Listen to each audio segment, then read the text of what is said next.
సరే ఇది కథని మీరు మీ నిజ జీవితంలో జరుగుతున్నటువంటి ఒక బేస్ పాయింట్ తీసుకొని రాయడం జరిగిందా? లేకపోతే ఈ మధ్య కాలంలో చాలా కేసెస్ చూస్తున్నాం గదా!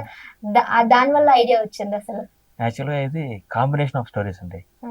రియల్ లైఫ్ స్టోరీస్ చాలా జరిగాయి. స్టోరీస్ అనుకోగానే incidents. Incidents. Okay. Inspired by real life incidents అన్నమాట. రియల్ స్టోరీస్ ఇన్‌స్పైర్ చేసి అన్ని కథలు గూడా ఉంటాయి. యాహ్! ఒకటే కథ గాదు. ఒకటే అది కాదు. బట్ కాంబైన్డ్ స్టోరీ ఒక వ్యక్తి రూపంలో వస్తే ఎలా ఉంటది? ఓకే. అలా. మీరు రియల్‌గా ఒక వుమెన్‌కి యాంటీగా ఉన్నారా? లేదండి. I respect women. మరి యాంటీ లేడీ కమిటీ చైర్మన్ అని అంత పర్టిక్యులర్‌గా పెట్టారు. అంటే ఒక అమ్మాయి ఎలా ఉండాలి అనేది ఇందులో క్లుప్తంగా చెప్పాము. ఎలా ఉండాలో రెఫరెన్స్‌గా తీసుకోవాలని చెప్తాం అనమాట. మరి సో మీ సినిమాకి అమ్మాయిలొస్తారని మీరు ఎక్స్‌పెక్ట్ చేస్తున్నారా? 100% అండి. ఎందుకంటే ఇది అమ్మాయిల కోసం తీసిన సినిమా యాక్చువల్‌గా. అవునా? ఆ! నేను ప్రతి అనుకుంటున్నా అసలు అబ్బాయిల కోసమని. సో యాక్చువల్‌గా ఒక అబ్బాయి ఎందుకు యాంటీగా మారాడో తెలుసుకోవడానికి అమ్మాయిలు కంపల్సరీ రావాలండి. Okay. So really it is very nice movie. హ్మ్. ఓకేనా?